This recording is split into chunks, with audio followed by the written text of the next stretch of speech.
Everyone thinks Adam Sandler is harmless. The funny guy. The layback one. The man who laughs things off. Joy Behar thought that, too. What she didn't realize was this. Some people don't explode when they're pushed. They wait. And when they finally speak, the room changes. The studio lights were warm, almost cozy, washing the set in soft autumn colors. The backdrop looked like a quiet park in October. Golden trees, a winding path, calm and harmless. The kind of setting designed to make conversations feel safe. Adam Sandler sat comfortably in his chair, legs relaxed, hands folded loosely in front of him, navy blazer, dark shirt, no tie. He looked exactly like people expected him to look, casual, approachable, unbothered. Joy Behar sat across from him, angled just enough to feel confrontational without appearing aggressive. She wore a polite smile, the kind that never quite reached her eyes. Whoopi Goldberg finished the intro smoothly. Our next guest needs no introduction. Applause filled the studio. Adam nodded once, a small smile forming. He thanked the audience, joked lightly about being awake this early, and the crowd laughed on cue. Everything was normal, too normal. Joy leaned forward, clasping her hands. So, Adam, she said, voice light but sharp around the edges. You've been making movies for what, 30 years now? Adam smiled.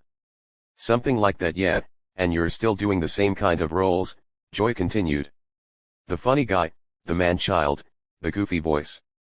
Ever get tired of that? The question landed gently, but not accidentally. Adam tilted his head, considering. I don't know.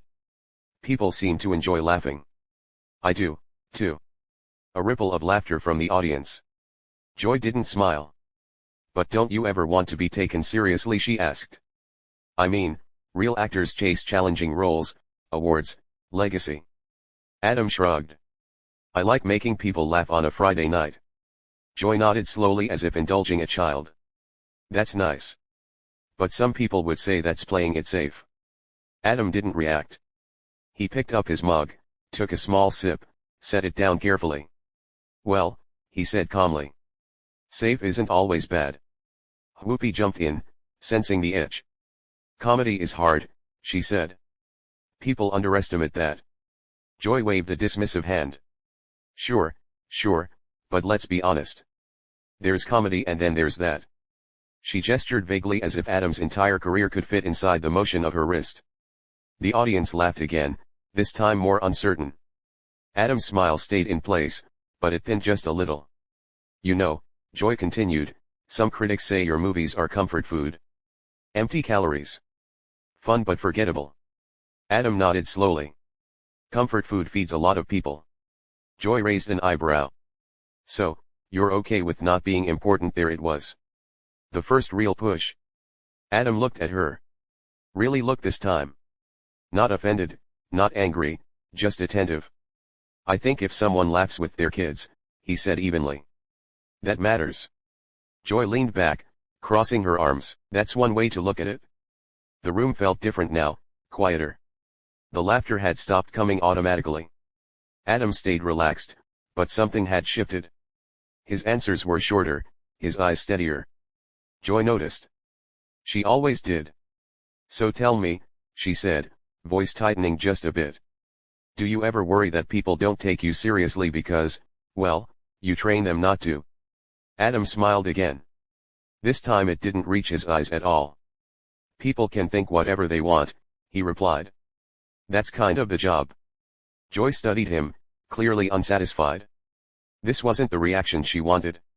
Not yet. The conversation moved on to a new project, to family, to fame. But the tone had changed. Joy's questions grew sharper, more pointed. Each one just a little closer to the bone. Adam answered them all calmly, politely, patiently. But beneath the jokes and the relaxed posture, something was building. And Joy Behar, confident, comfortable, convinced she was in control, had no idea how close she was to crossing a line that Adam Sandler would not laugh off. Whoopi tried to keep the rhythm light. She asked Adam about his kids, his friendships, the way he'd stayed grounded in an industry that eats people alive. Adam answered with that familiar, low-key warmth. Short stories, little jokes, a shrug that made the audience feel like he was one of them. But Joy wasn't done. Not even close. She kept watching him the way a person watches a door they plan to kick open. So Joy said, tapping a finger on her cue cards. You've worked with the same circle of friends for decades. Rob Schneider, Kevin James, David Spade, the whole crew. Adam nodded. Yeah, they're my guys. Joy smiled. Some people might say that's nepotism with better marketing. A few nervous laughs. Adam's expression didn't change, but his eyes narrowed slightly. They're talented, he said simply. Are they? Joy asked too fast. Or are they just around? Whoopi glanced sideways. Sarah and Alyssa both shifted in their seats. The audience's energy tightened again, like they had all collectively leaned forward without meaning to. Adam breathed in through his nose, slow, measured. We like working together, he said.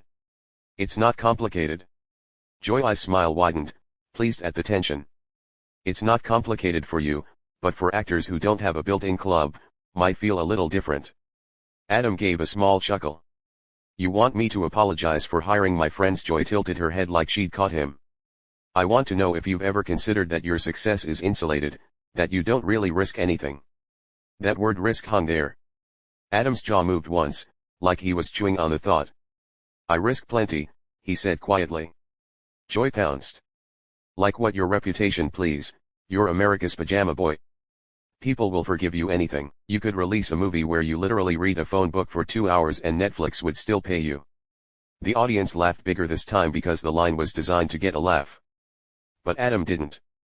He just stared at Joy for a beat too long. Then he smiled thin and controlled. You ever watch a phone book? He said. Some great names in there. A ripple of laughter again, but it didn't release the tension. It just disguised it. Joy didn't blink.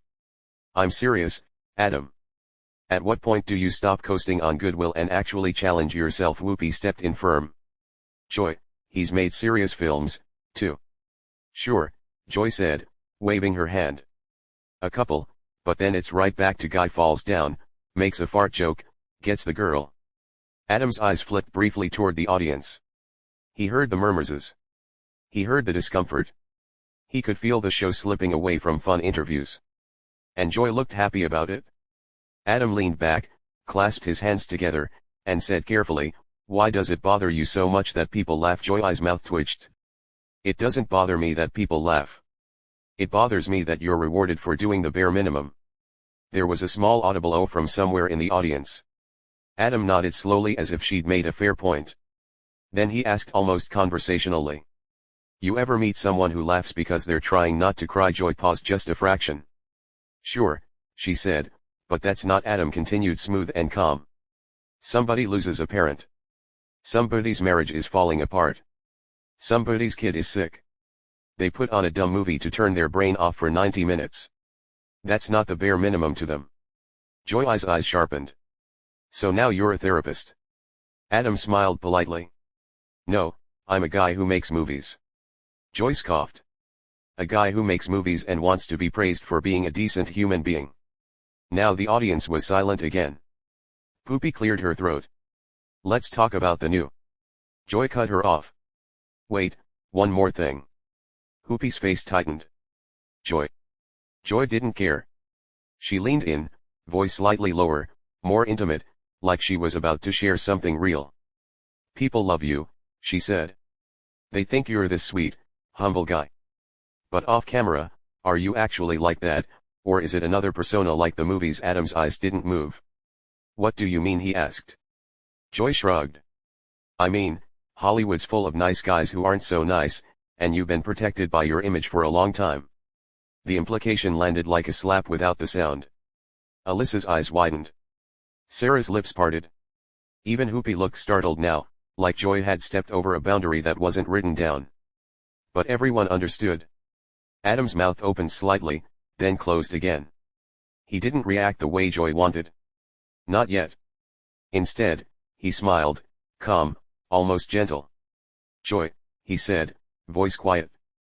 You want to talk about my work or you want to talk about rumors? Joy held his gaze. I want to talk about reality. Adam nodded once.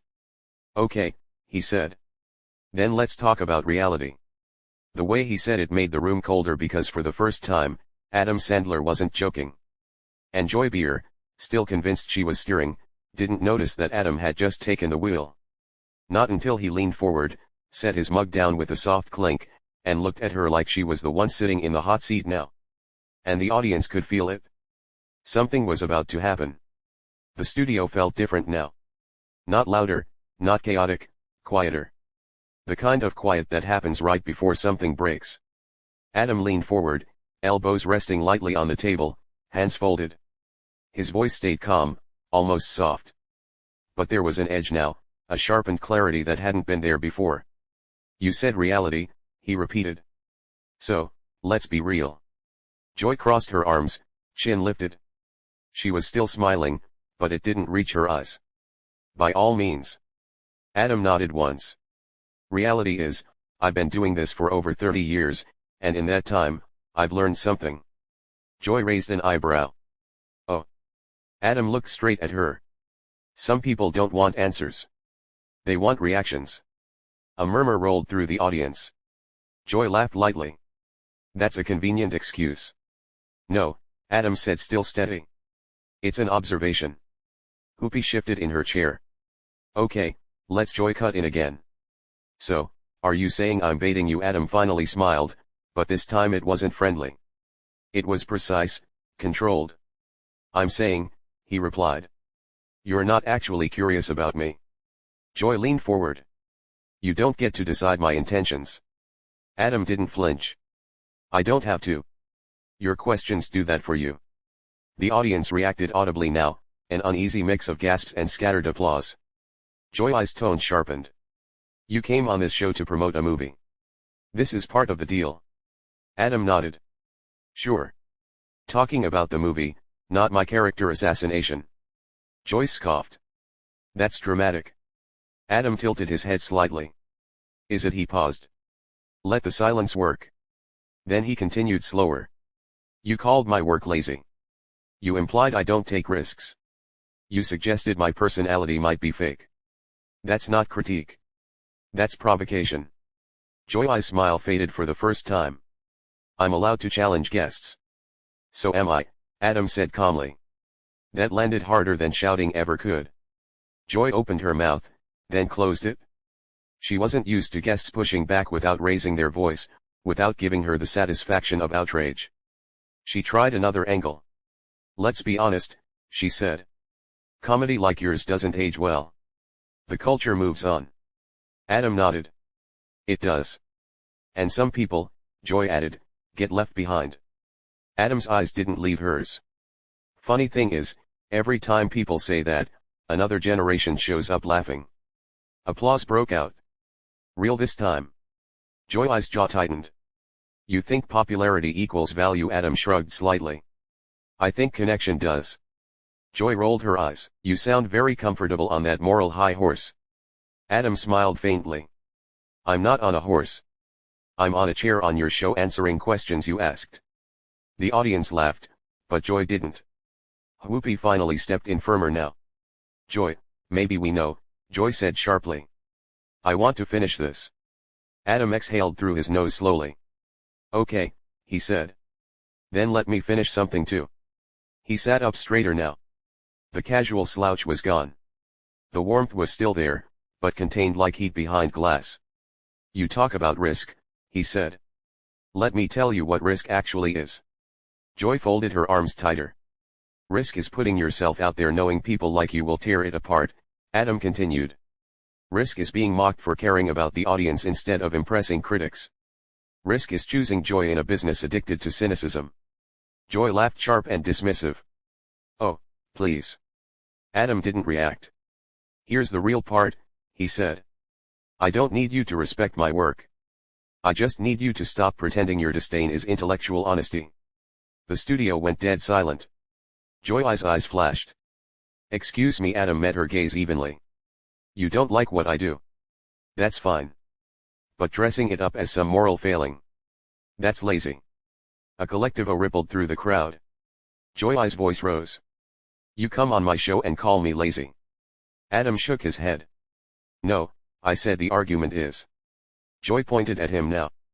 You think because you're beloved, you can talk down to me? Adam's voice dropped, cool, sharp.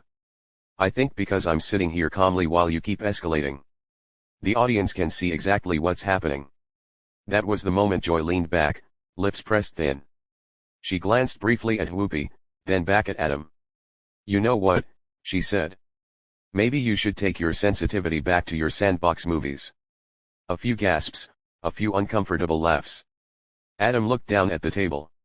For a second, it seemed like he might let it go. Then he looked back up and the smile was gone. Joy, he said quietly. I've been respectful. I've answered every question. I've taken every jab. He paused. But I don't sit through insults disguised as commentary. Whoopi's eyes widened. Adam. Adam held up a hand. Not aggressively, calmly. I'm done being a punching bag, he said. The words weren't loud. They didn't need to be. Joy opened her mouth to respond, but Adam was already standing. The audience erupted, half applause, half stunned silence. Adam picked up his jacket, looked once more at the table, then at Joy. Good luck with the rest of the show, he said evenly. I hope the next guest gives you the reaction you're looking for. He turned and walked off the set. Cameras scrambled to follow him.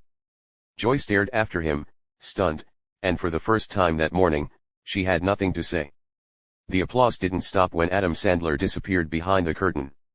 It grew, not wild, not celebratory, uncomfortable, heavy, pointed. Joy sat frozen, one hand still hovering above the table, as if she'd been about to make another point.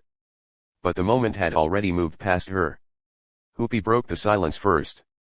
Well, she said carefully, eyes following the empty space Adam had left behind. That escalated.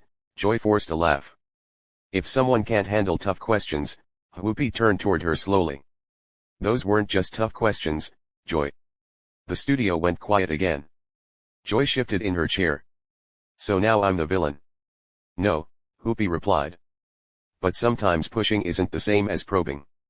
Joy opened her mouth, then closed it. She glanced toward the audience, expecting support. What she saw instead were divided faces, some stunned, some nodding, some clearly siding with the man who just walked away without shouting, without swearing, without begging to be understood. A producer's voice crackled faintly through the studio speakers, unheard by viewers, but impossible to ignore for the panel. We're moving on. Joy straightened her notes, jaw tight. Fine, let's continue. But the energy was gone. Every joke landed flat. Every transition felt forced. The empty chair beside Joy wasn't just noticeable. It was loud. Backstage, Adam didn't stop walking. A staff member tried to speak. He nodded politely and kept going. No rant, no victory speech, just a quiet exit. By the time the show cut to commercial, clips were already spreading online. Adam Sandler shuts down the view. Sandler walks off after Joy Behar clash. Calm, controlled, final. Joy would later say the interview was spirited. Adam wouldn't comment at all. He didn't need to because sometimes the strongest statement isn't the last word. It's knowing when to leave. Adam Sandler didn't raise his voice. He didn't trade insults. He didn't stay and perform. He stood up and walked away. If you believe silence can hit harder than shouting, if you think respect has a breaking point, and if moments like this say more than any argument, like the video, subscribe to Pressure Point and tell us in the comments, was Adam right to leave, or should he have stayed and pushed back harder? More confrontations, more pressure, more moments where everything changes. See you in the next story. Experienced. I hope you never have to watch everything you've built crumble because of your own choices. I hope you never have to claw your way back from rock bottom while the world cheers for you to fail. But if you ever do find yourself in that position, I hope you meet more compassion than you've shown me today. Because everyone deserves at least that much, even people who've made terrible mistakes, even me.